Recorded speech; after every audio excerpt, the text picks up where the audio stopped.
चाहने वालों के लिए खुले द्वार।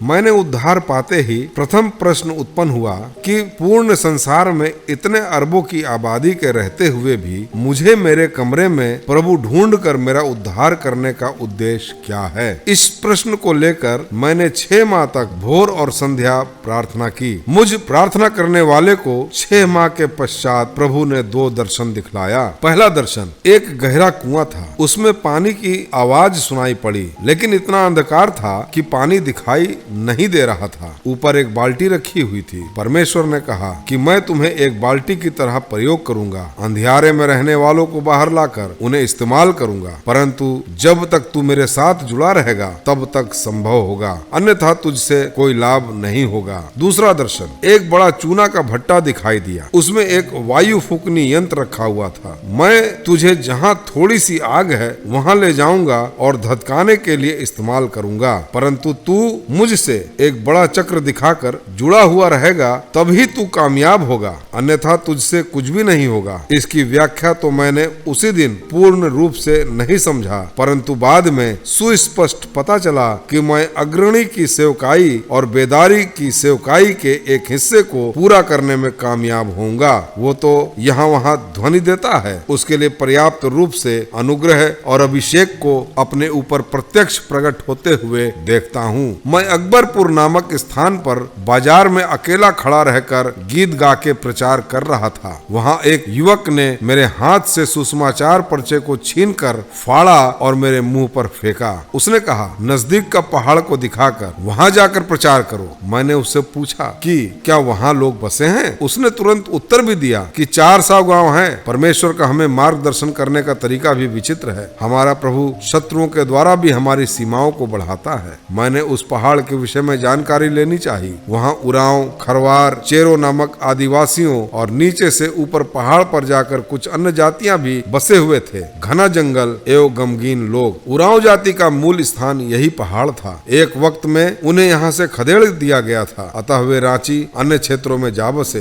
द्रविड़ जातीय संस्कृति के इन लोगों की भाषा में अधिकतर कन्नड़ के शब्द पाए जाते हैं। जो रांची क्षेत्र में गए उनमें से कई मिशनरी सेवकाई की पहुँच से स्पर्शित हुए, पढ़े लिखे बने और ऊंचे पद में बहाली भी हुए, परंतु रोहतास अर्थात कैमूर पहाड़ी क्षेत्र में रहने वाले उरांव लोग कई मामलों में अति पिछड़े हैं। उरांव भाषा में नया नियम का अनुवाद किया गया था। गॉस्पल रिकॉर्डिंग संस्था ने उनके लिए सुसमाचार संगीत रिकॉर्ड भी किया, लेकिन ऊपर रहने वाले लोगों की किसी भी परिस्थितियों को मैं नहीं जान पाया। खरवार जाति अति क्रूर जाति है। अप्रैल माह में कर्मा नामक एक त्योहार मनाने के समय किसी किसी की गर्दन मुड़ जाती थी। उसे ठीक करने के लिए किसी अन्य का सिर काटकर जमीन पर गाड़ने से मुड़ी हुई गर्दन भी ठीक हो जाती और वह जमीन भी उपजाऊ बन जाती थी। वे इस प्रकार का शैतानी कार्य करने वाले थे। इस कारण उनके बसे हुए क्षेत्र में प्रति वर्ष लगभग 15 लोगों के सिर काटे जाते थे। चेरो जाति की संख्या बहुत कम थी। वे जिस पहाड़ी क्षेत्र में थे उन दिनों में वो घना जंगल था। पहाड़ पर चढ़ने के मार्ग में जो बांस के पेड़ थे वे डालमिया के कारखाने में कागज बनाने के कार्य में आते थे। पहाड़ के एक छोर में जो अच्छा चूना पत्थर मिला वो सीमेंट बनाने के कार्य में आता था। पाइरेट्स और फास्फेट धातुओं के निमित्त एक उर्वरक कारखाना को सरकार चला रही थी। अंग्रेजों के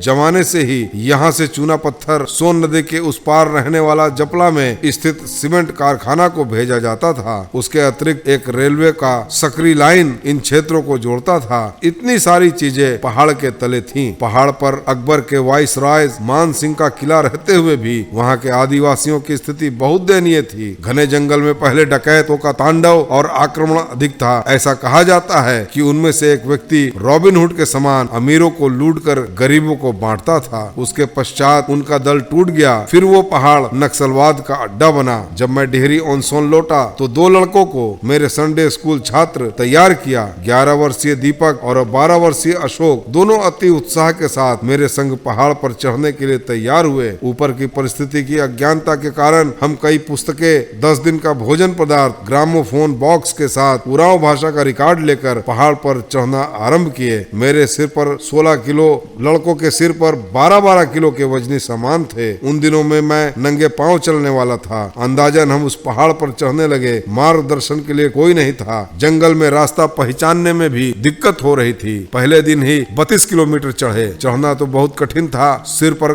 बोझ, पांव में चप्पल भी ना होने के कारण दर्द होने लगा। अंत में टटोल कर संध्या 7 बजे के आसपास हम रेहल नामक स्थान पर पहुंचे। वहाँ एक सरकारी भवन था। वहाँ एक व्यक्ति, दीपक का रिश्तेदार, सरकारी नौकरी के कारण था। उन्होंने हमें देखकर चकित होकर पूछा कि आप लोग इतना वजन के साथ कैसे आ गए, क्योंकि पहाड़ी वासी भी इतना भार उठाकर नहीं चढ़ते थे। उन्होंने कहा, गेरुआ वस्त्र में तमिलनाडु का एक व्यक्ति इन लोगों के लिए कितनी हमदर्दी दिखाने आया है। फिर उसने हमारे पांव पर तेल मलकर अच्छे से मालिश किया और चाय भी पिलाया। हम थके होने के कारण अच्छे से सो गए। उन्होंने लगभग 10 बजे हमें जगाकर मुर्गी सलाद के साथ भोजन परोसा। इस सेवा सत्कार करने का दृश्य को देखकर ऐसा लगा कि मानो परमेश्वर पहले से ही अपना दूत रखा है। आगामी भोर के वक्त उनसे वार्तालाप के द्वारा पहाड़ पर के गांव, वहां की आबादी, उनकी दयनीय स्थिति की जानकारी मिली। उनके संग कार्यरत लोगों ने भी वहां के खौफ भरी घटनाओं का ब्यौरा दिया। एक अनजाना भय उत्पन्न हो गया। उसकी वजह से सुसमाचार प्रचार नहीं हुआ।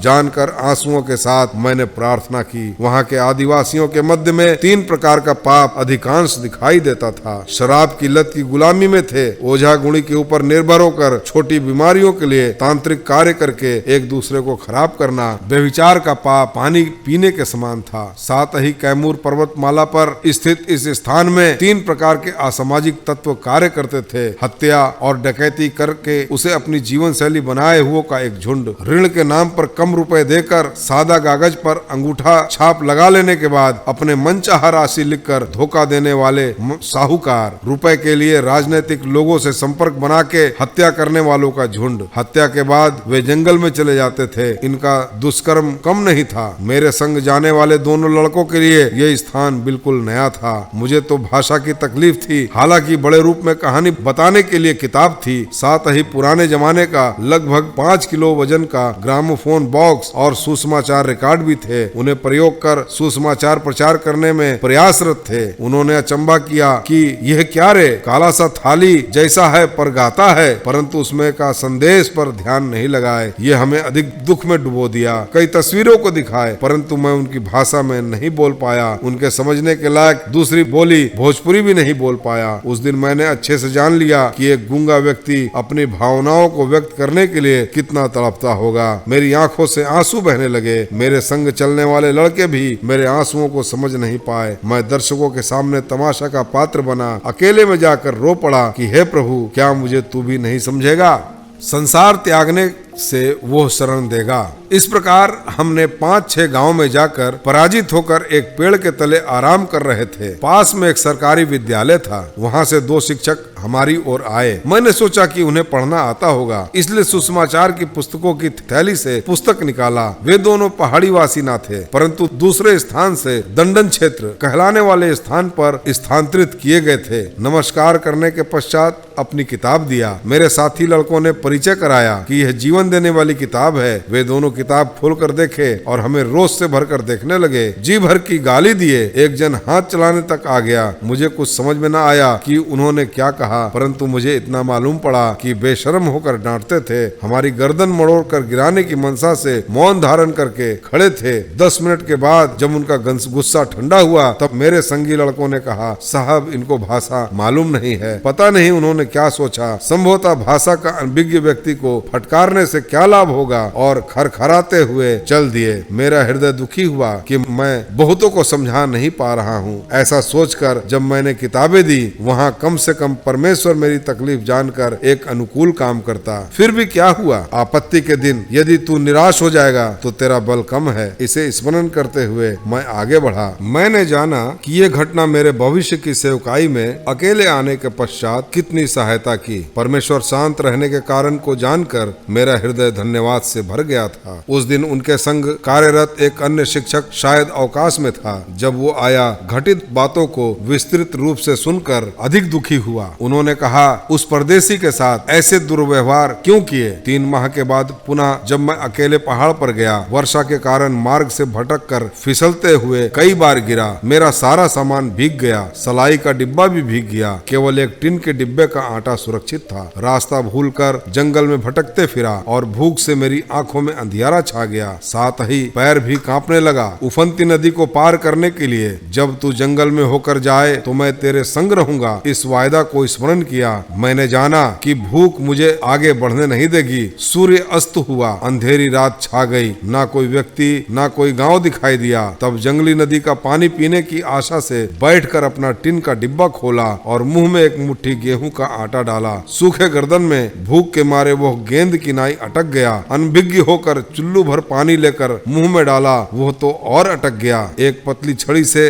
गेंद की नाई गोलाकार आटा में एक छोटा सा छेद बनाने के बाद ही मैं सही रूप से श्वास ले सका। उसी समय वही शिक्षक जिसने मुझे अनदेखी में मेरे पक्ष में होकर बात किया, उसी मार्ग पर आए। वे मेरे वस्त्रों से मुझे पहचान लिए। वे मुझे अपने घर ले गए, मेरे कपड़ों को सुखाए, गर्म भोजन परोसे। वो तो मानो स्वर्गदूत की सेवा के समान थी। खाना खाने के पश्चात मेरे कपड़े जो भीगे हुए थे सुखाने लगा। उसने मुझे एक कमरा दिखाया। उसके छप्पर में अनगिनत छेद थे। वो एक चारपाई बिछाए। मैं कम कपड़ों में बैठा हुआ था और ढेरों खटमलों का निशाना बना, अतः मैं बैठ ना सका। फिर मूसलाधार वर्षा भी होने लगी। ऊपर से पानी टपकना शुरू हो गया। थकान भी अधिक थी, परंतु रात भर टकटकी लगाकर बैठना पड़ा। धीरे धीरे ठंड अधिक लगने लगी। हालांकि मैं जो भोजन खाया था उससे मुझे बल मिला। क्या इसी कारण प्रभु ने उन शिक्षकों को डांटने की अनुमति दिया था? 3 माह पूर्व से ही क्या परमेश्वर मुझे सिखाने के लिए ही इस प्रकार की परीक्षा में डाले थे? पहली यात्रा में सप्ताह भर मैं घूम घूम कर 33 गांव के लोगों से मिला। मार्गों और लोगों की जीवन शैली के विषय में जानकर वापस आया। मेरे संग गए लड़कों ने एक बड़ी साधना पूर्ण किए जाने की नाई प्रफुल्लित थे, पर मैं वेदना के साथ अंदर ही अंदर कराहता रहा। दूसरी बार अकेले जाने का प्रयास करके उसी पहाड़ पर चढ़ गया। दूसरे मार्ग से चढ़कर अधिक शीर्षमुख चट्टानों से उतरा। इस बार मैंने 29 गांव की जानकारी ली। ये सब बातें मेरी सोच से विलुप्त ना हुई। मैं परमेश्वर के समय के लिए ठहरा था। इतनी तकलीफें उठानी पड़ी कि मारे मारे फिर रहा था, पर एक भी प्रभु को स्वीकार करने के लिए तैयार नहीं हुआ। यीशु नाम विचित्र और पराया के रूप में दिखाई दिया। कुछ वृद्धों ने यह कहते हुए खदेड़ा कि क्या तुम पुनः अपना देश को अंग्रेजों की गुलामी के लिए दलाली करते हो? कुछ धूर्त लोग मुझसे अब असभ्य प्रश्न पूछने लगे। जब मैं यीशु मसीह कहता था तब लोग मुझसे ये पूछते थे, क्या ऊषा मसीह? मुझे अत्यधिक दुख हुआ था कि लोगों ने जो 2000 वर्ष पूर्व स्वर्ग लोक छोड़ के इस लोक में आया, परमेश्वर का पुत्र को नहीं पहचाना। परंतु कुछ ही वर्ष पूर्व का ऊषा मसीह के विषय में लोगों को जानकारी है। यह मुझे इतना सताया कि मेरी नींद भी उड़ गई। अंधकार की शक्तियों की क्रूरता को फाड़ डालने के लिए जितना उपवास, आंसू, प्रार्थना और दक्षिण में मेरे लिए घुटनों पर मल्ल युद्ध करने वाली प्रार्थनाएं भी पर्याप्त न थीं। उस माहौल में हे प्रभु कब तक कि मेरी पुकार के सामने एक ध्वनि गूंज उठी, इस वर्ष तुम उसे खाओगे जो अपने आप उगेंगे, और दूसरे वर्ष वो जो उससे उत्पन्न हो, और तीसरे वर्ष बीज बोकर उसे लवने पाओगे और दाख की बारियां लगाने और उनका फल खाने पाओगे। यशाया 37 अध्याय का 30 वचन। गीत गाना पर्याप्त नहीं है। डिहरी ऑनसोन में एक आदिवासी स्त्री बहुत बीमार थी। उसे 200 किलोमीटर दूर में हजारीबाग नामक स्थान में, जहां मसीह अस्पताल था, मैं वहां उनके पति चिकित्सकीय मिशनरियों और बहन ऑलिव जार्विस के साथ गए। वहां डॉक्टरों ने परीक्षण करके कहा तुरंत शल्य कर्म सर्जरी करना जरूरी है। मैंने ही डॉक्टर से कहा यह 3 बच्चों की मां है, अतः तुरंत ही कीजिए। उन्होंने अपना सिर खुजलाते हुए कहा कि हमारा रक्त भंडार में रक्त का अभाव है। यदि आप रक्त दान करोगे तब ही यह संभव होगा। पति तो विवाह के समय सुख दुख में साथ देने का वायदा देने के कारण सहमत हुए। मेरे संग गई मिशनरी बहन तो तंदुरुस्त थी। मैं उस समय दुबला पतला था। सप्ताह में 4 दिन उपवास सहित अधिक साइकिल चलाने वाला व्यक्ति समझकर मैंने सोचा कि मुझसे 1 बोतल रक्तदान भी देना नहीं बनेगा। मेरी असमंजसता को देखते हुए डॉक्टर ने मुझसे पूछा, क्या आप रक्तदान नहीं कर सकते हैं? मैं बाइबल लिए हुए यीशु के प्रेम का प्रचार करने वाला मना नहीं कर पाया और मैं सहमत हुआ। अब तक मैं कभी भी अस्पताल नहीं गया था। पहली बार प्रयोगशाला के बेंच पर बैठा। हम तीनों के रक्त जांच के लिए पहले उस भाई के, फिर मेरी उंगली से कुछ रक्त बूंदों को लिया गया। उसके पूर्व से ही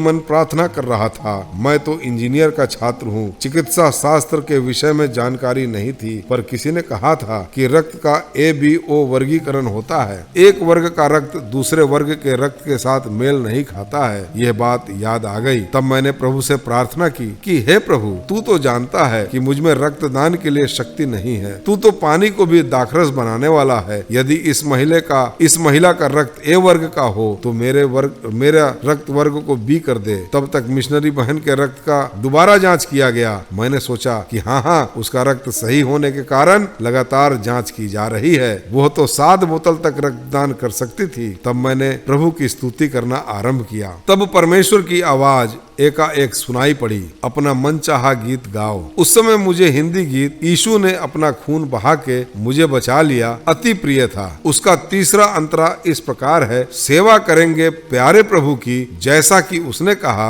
मर भी मिटेंगे प्यारे प्रभु में जैसा कि उसने सहा। इसको जब मैं गुनगुनाना आरंभ किया तब प्रभु ने कहा, आगे तुम इस गीत को मत गाना। इससे मुझे सदमा लगा। प्रभु और भी बात किए, मेरी बेटी मृत्यु के साथ संघर्ष कर रही है, तू उसके लिए 1 बोतल रक्तदान नहीं दे सकता तो मेरे निमित्त अपना प्राण कैसे देगा? जब मैंने इसे सुना तब अपना बलहीन भीतरी मनुष्यत्व को पहचान कर आंसू बहाने लगा। मेरे आंसुओं को देखकर उस बहन के पति ने कहा कि भाई मत रोइए, मेरी पत्नी को कुछ नहीं होगा। उन्हें मालूम न था कि मैं अपने लिए रो रहा हूँ। इसके बाद परीक्षक ने अपनी जांच समाप्त करके कहा, आप तीनों रक्तदान कर सकते हैं। मैं तुरंत जाकर उनसे अपना रक्त वर्ग के बारे में पूछा। जब उन्होंने कहा आप सर्वनिष्ठ दान दाता हैं, यूनिवर्सल डोनर, O पॉजिटिव वर्ग है, किसी को भी रक्तदान कर सकते हैं, तब मैं अति आनंदित हुआ। कई बार हमारी अर्पणता की गहराई और आध्यात्मिक प्रवृत्ति इस प्रकार की परिस्थितियों में ही प्रकट होती है और प्रमाणित की जाती है। तब से लेकर अब तक क्रियाशील रहित गीत नहीं गाया।